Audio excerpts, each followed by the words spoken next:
Alright, hello! Thanks for tuning in. If you're watching this video, maybe you're having some back trouble, or maybe you want a stronger core.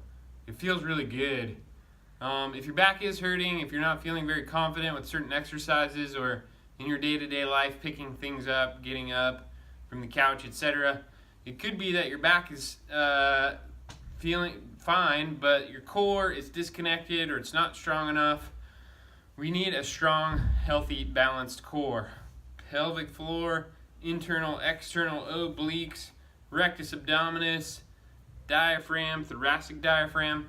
We need all these things working together, syncing up right, so that strong, healthy back can feel good, be confident, and just live a healthier, happier life. What you're gonna do, this is the little workout here. Settle in, take notes, follow along. I'm gonna do 10 minutes today. Here's what we gotta do though. We gotta practice. Don't expect each movement to be perfect and strong and feel great right now. If something does hurt your back, take it out. Don't do it if it causes you discomfort in your back. Get better with each movement and practice, practice, practice.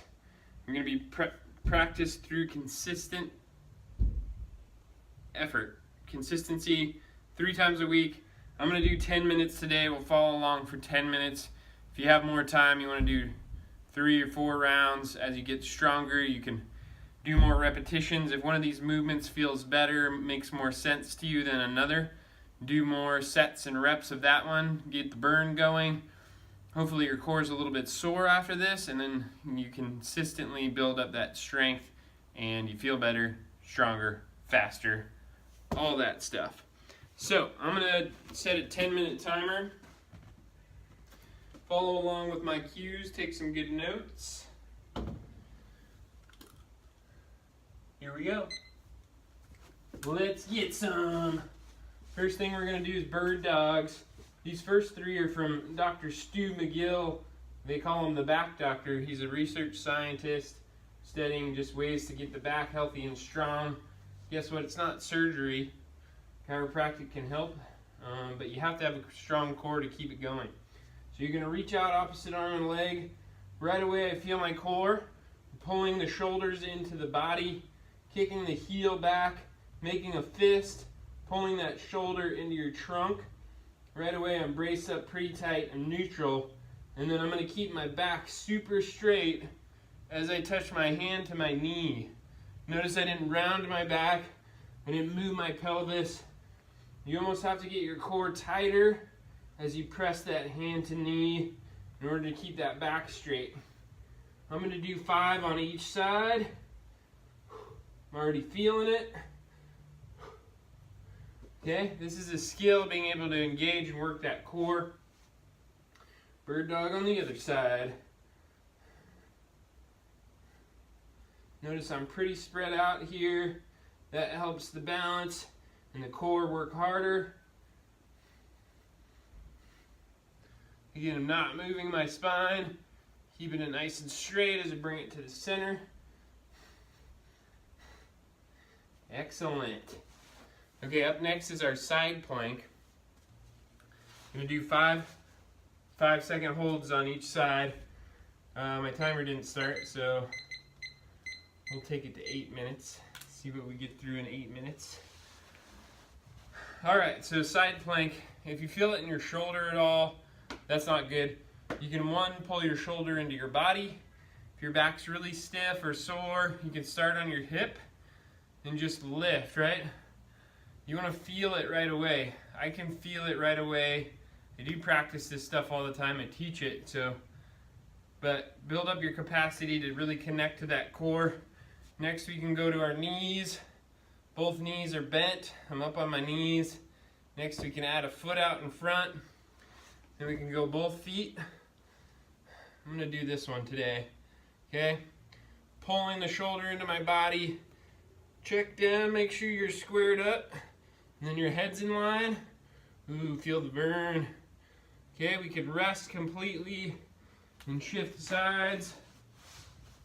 Going back side, lifting up. All these minor adjustments really make a big difference.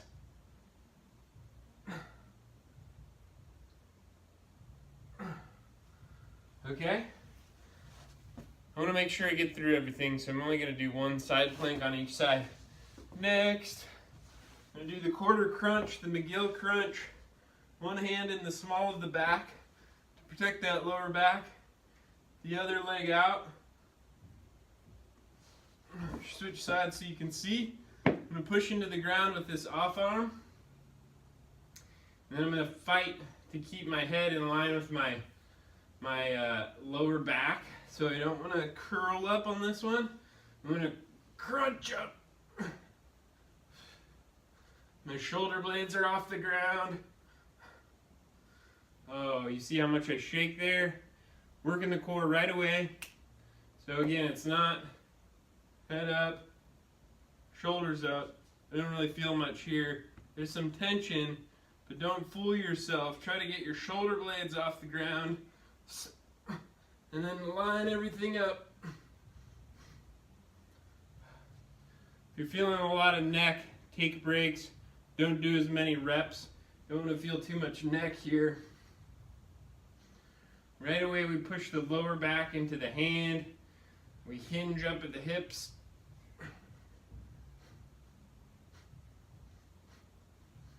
Okay? 5 with the 5-second hold at the top. Next we're doing the cat vomits. Got this one from the 4-Hour Body, Tim Ferriss. So it's a cat-cow, right? But we're going to pretend like we're vomiting like a cat.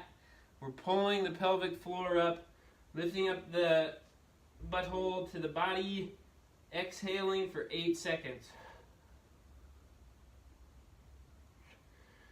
She's really going to burn in there at some point. Breathe in. Keep squeezing every last molecule of air out. Keep squeezing, keep squeezing, keep squeezing. Keep pulling that pelvic floor up, doing a Kegel. Squeeze it for 8 seconds. You should really feel that. Do 5 reps there. Next is the taco crunch. You're going to make yourself into a taco. A little bit of head support. And then here we're trying to work the lower abs and the motion of the pelvis, controlling that with the abs, as well as the upper body. A lot of us can maybe do the upper body, but maybe there's no control or awareness of that lower body, lower abs. So we're putting them both together here. You could even isolate the lower abs if you like. What we have to do is keep tension into the low back. We don't want to arch and open up. You can practice keeping that lower back on the ground and opening up. And you get a good stretch and tension there. Oh, burns. I need to do this more. Taco crunches, 10 reps.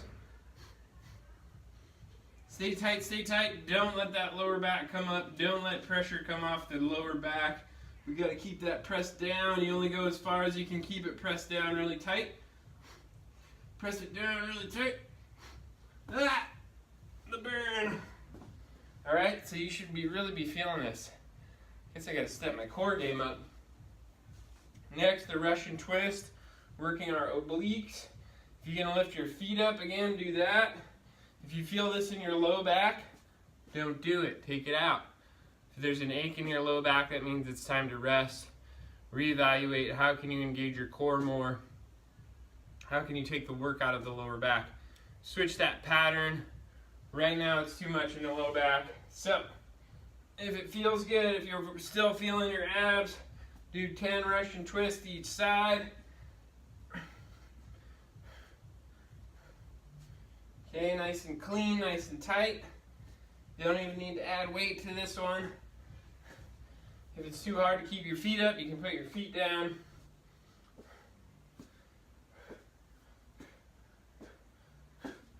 Awesome. So, I only got through one round.